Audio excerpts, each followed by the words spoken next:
Well, an Arizona lake holds a mystery. Fish there living to be 100 plus years old, and scientists don't really understand why or how this is even happening. So our Kyle Simchuk tagged along with catch and release anglers and a researcher from Minnesota, and they're trying to unlock the secret. Apache Lake, a remote reservoir carved into the Superstition Mountains, holds something extraordinary, something that could rewrite what we know about aging, longevity, and the resilience of life itself. Swimming in these waters are some of the oldest living vertebrates on the planet. They've survived world wars, the Great Depression, the Atomic Age, and the dawn of the Internet. They are buffalo fish, and many of them are over 100 years old. And previously they were only thought to live like 10 to 20 years, but now we know they can live well over 100. They're just fascinating. Dr. Alec Lackman is a research professional at the University of Minnesota Duluth. His groundbreaking work on buffalo fish, which are native to North America but not Arizona, stunned the scientific community and fishermen alike. And I had also noticed like these black and orange spots in like this northwestern Minnesota area that were on bigmouth buffaloes, this particular species. And I had asked people in the Minnesota Department of Natural Resources about those, and they had never heard of them or knew what those were either. Just hear something that's so visual on these fish, and then later we ended up learning that they accrue these spots, these black and orange spots, with age. And then later we also ended up finding that they're one of the longest lived freshwater fish species in the world.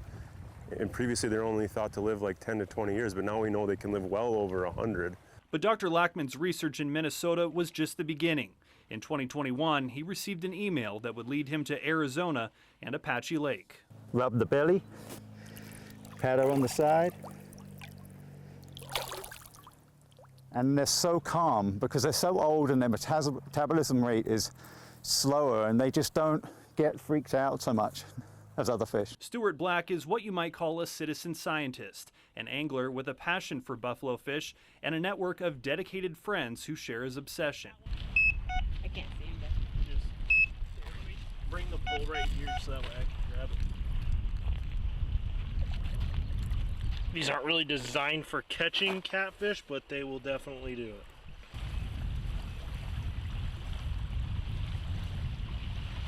Hey, far rod.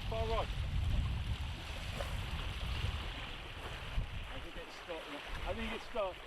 In Arizona, buffalo fish are not on the sport fish radar. You know, most people like to catch the bass and their crappie and catfish and flatheads and sometimes carp. They were a big thing from the year 2000 onwards, but buffalo fish never really been on the angling radar here in Arizona. But carp anglers in about 7 or 8 years ago began to catch them with the techniques, and it intrigued me and a bunch of my friends, and we came out here and decided to see if we could learn about these fish.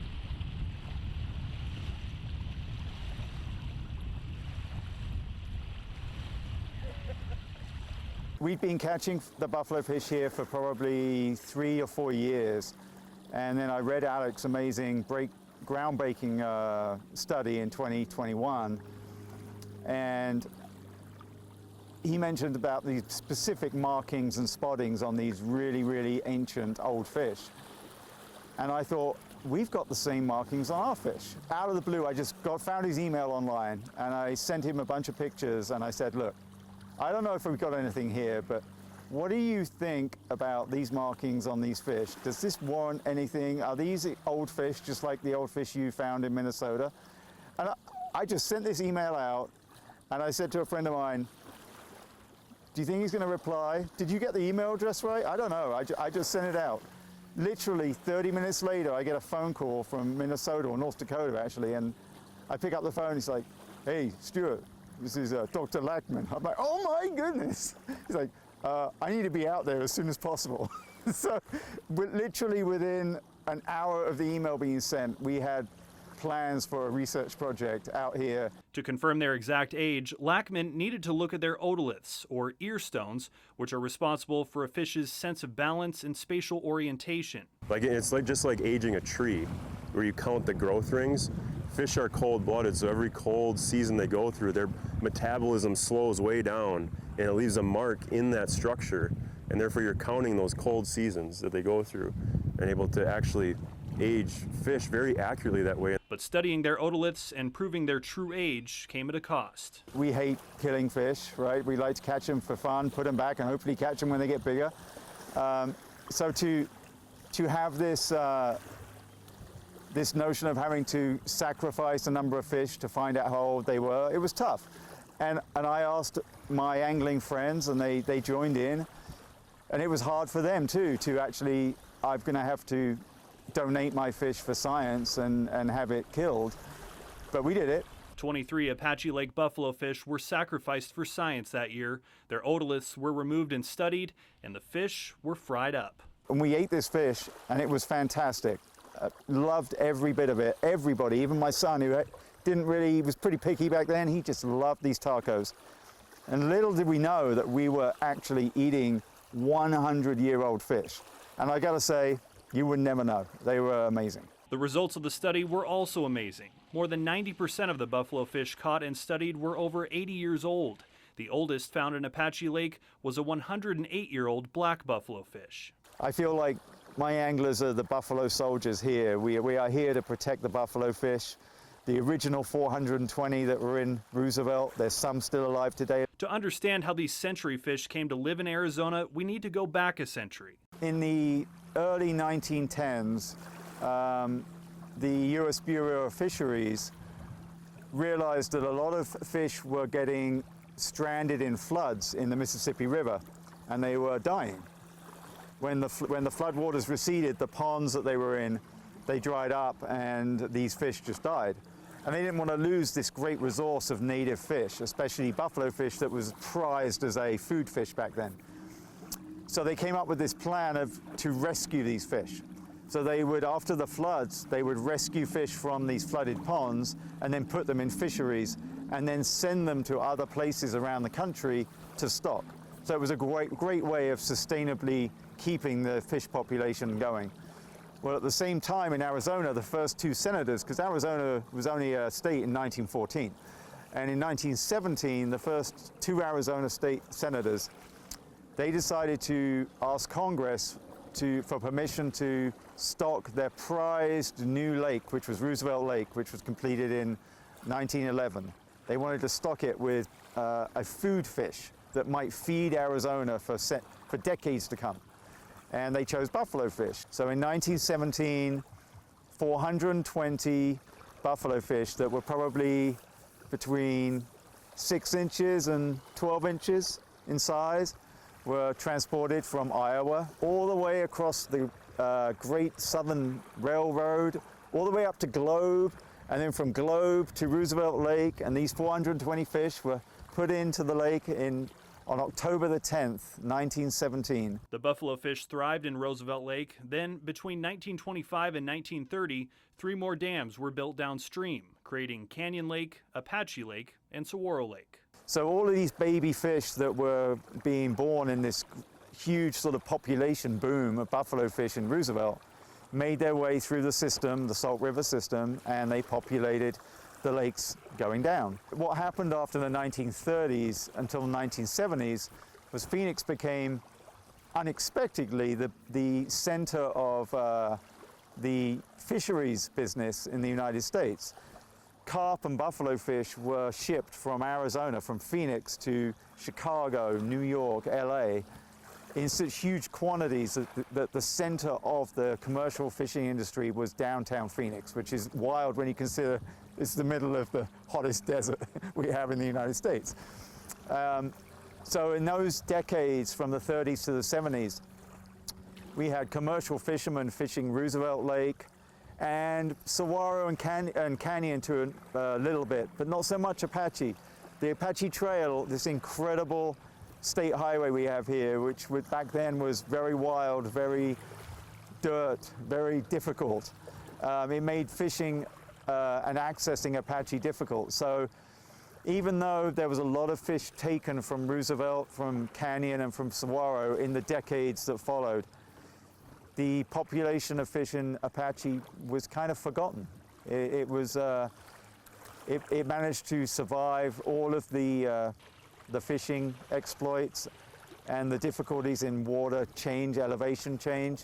And so it's kind of like a little Jurassic Park here, I like to call it. It's forgotten, it's enclosed, it's remote, and these fish have just lived here for a century. Lackman also used a technique called bomb radiocarbon dating to prove their astonishing age. When we initially were discovering that the bigmouth buffalo, like they were fish in their 80s, 90s, 100 years old in Minnesota, it was initially met with a lot of skepticism. And that's fair. Like those ages were off the charts.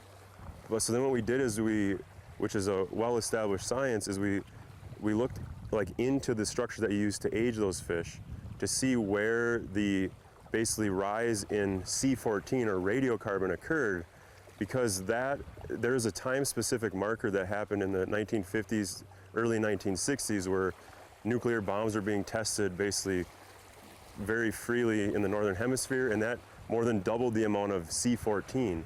It left this time-specific marker that then got into the plant and animal life at the time, because life is carbon-based, that actually got into the organisms alive at the time and left this marker. And this is a well-established science that's been used around the world to age validate trees, sharks, clams, and corals. Well, we did that with the buffalo fish and found that, yep, those rings that we're seeing in the otolith, that structure that's used to age them, they are annual rings, just like you'd expect aging other fish species too. Since that first sampling in 2021, Stewart and his fellow anglers have shifted to entirely non-lethal research. Yeah, we'll transfer this into here. So first we'll get a weight on it. And then you can see one of the black markings there. And a couple more there. Okay. I've already teared out the scale, so when we put it on,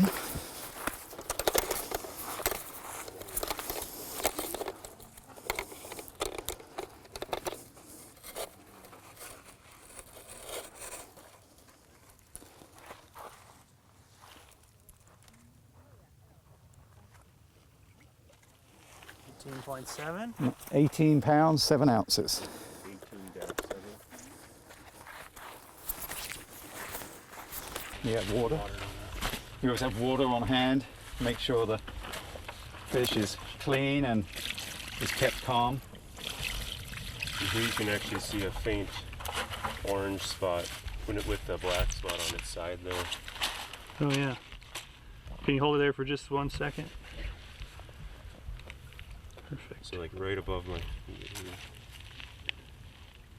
Black spots. So those are age spots essentially? Yep. Yeah, look at that dorsal fin too. Like they often get that ridging on the leading fin ring. Wow. Yeah, this is a smallmouth buffalo.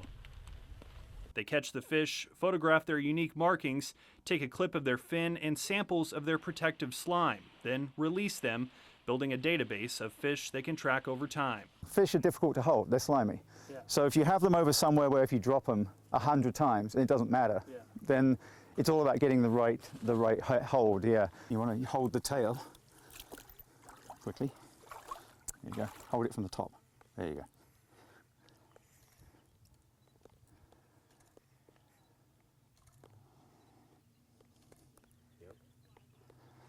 All right, we'll flip it around.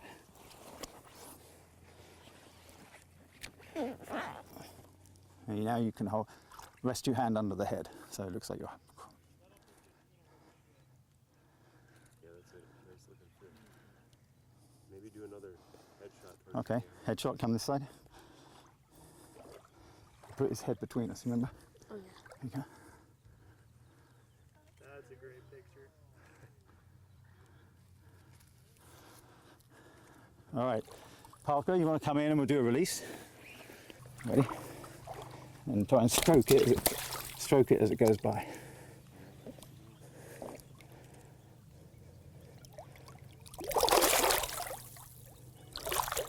Awesome. We knew that we could identify recaptures, fish that we'd caught before because of the markings that were unique to each fish that was old. See you soon. The more time we see them, the more data we get. Be awesome to catch her again soon. So we decided to launch a few more projects. We had the same anglers, my amazing crew, come out And over the next 2 years after that, we were catching fish and taking observational data, like pictures of these markings, documenting recaptures. We have one fish, his name is Bond, and he's been caught 6 times, and he's still swimming out here right now. We might catch him tomorrow, and it'll be the 7th time. We have Apollo. He's an amazing fish out there that's living out there right now. He's got incredible spots all over him. We have Valkyrie. Valkyrie's our biggest smallmouth buffalo. She's around about 48 pounds right now. She's been caught twice, and she is a celebrity fish for sure. Apache Lake is home to 3 types of buffalo fish: the bigmouth, smallmouth, and black buffalo fish. They aren't just living long lives, they're thriving in ways that could challenge everything we thought we knew about aging. These fish are still advancing into prime condition. They're getting better with age as they're approaching 100 years old. Relative to those younger, like 20 to 30-year-old fish, a 100-year-old bigmouth buffalo is more healthy than those younger ones. And we don't understand, like, how are they doing that? How are they defying like natural senescence, or like the decay and organisms typically exhibit as they get older? It's a lot of, like, we get wrinkles, we get gray hair and all that stuff, and we are getting out of our prime condition as we get like even 50 years old. But these fish, they're still getting better in their upper 80s, upper 90s. It's just incredible, and we just don't know how they do that. Like, what are the mechanisms that they're able to do that? Like, maybe there's some insight into the medical field that could be gained from looking at some of these species that basically defy the aging process. That's what it really comes down to. We've always had a thing with humankind. There's always been searching for the Holy Grail, the search for eternal youth, the fountain of youth. And these fish may provide secrets that could really help us in the future live a longer, healthier life. They may provide secrets to greater skin care. They may have, who knows, the secrets to fighting cancer.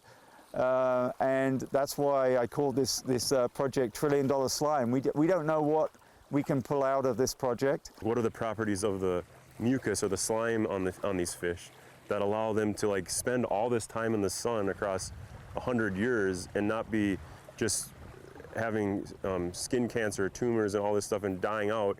They have some natural ability to withstand all that, which we'd probably want to understand. It's why Lackman and Black want to protect this population of buffalo fish in Apache Lake. To date, they have never caught a young buffalo. The problem with the lakes like Apache and Canyon and Saguaro is each of their water sources are the lakes before them and the dams. There are no rivers coming in with the perfect habitat for these fish. So we end up with these fish not being able to reproduce, or they try and they're unsuccessful, or they produce offspring but there's nowhere for them to hide, so they get eaten by all the predatory fish. We still don't understand that natural age ceiling very well, because one of the things that these species do is they exhibit what's called episodic reproduction or episodic recruitment. So basically, they can go many years or even decades in between successful reproduction, where actually those offspring will survive and make it to the adult stage.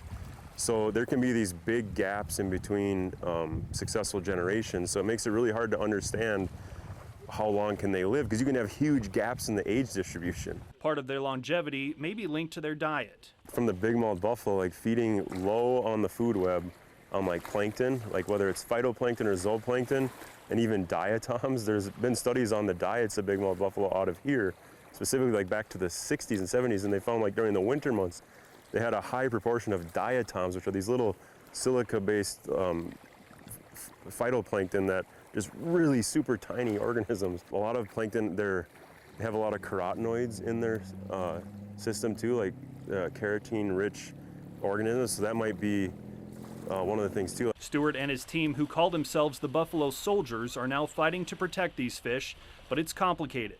Currently, there are no special protections for buffalo fish in Arizona, and they can be taken in unlimited numbers. If the rules say that you can do something and hunt and take, that's the way it is, and that's the way it should be. That's the way we live in this country. But when you discover something so incredible, something world-class that we have here, they don't have the protections that bass do. They don't have the protections that crappie do. There's no limit on what you can do. You could kill as many as you want here. The problem is, it's very difficult to determine the difference. Let's just say you were using a lethal method to catch these fish. There's no way of knowing whether they are a 10-pound carp, which are considered Asian and some people think invasive or they don't want them here, or a 15-pound buffalo that may be 100 years old, native to the United States, and an incredible animal that we need to keep. There's no way of knowing the difference. There's no blame on the person who shoots it or does. It's just they can't tell the difference. For lack of a better word, the public's awareness is just not there.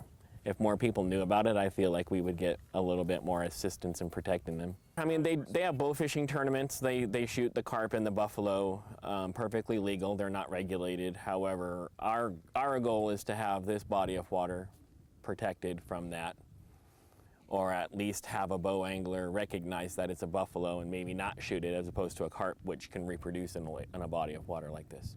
The different conditions that these fish go through seasonally, and to have survived 100+ years, I think demands respect, and it's a part of our state's history that's probably not at all known. What I would like to see is this lake be given a world status, an opportunity to be a preserve for the century fish, a unique place that is just the only place in the world where you'll find these 3 species of fish of this age.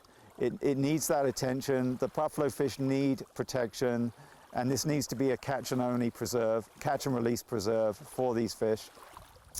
That is what I am going to work towards. Because this is only going to get more interesting as these fish get older and older and older, and to be able to track like these subtle changes that may be occurring in their physiology, like through the slime samples that we've been taking, or through the DNA samples. Like, it's going to be, I think, really fascinating to be able to look into that, because it's so rare to be able to have like a wild population of animals where you can actually track them across time like that and have an enthusiastic angling community. After more than a century in these waters, the buffalo fish still have much to teach us if we take the time to listen.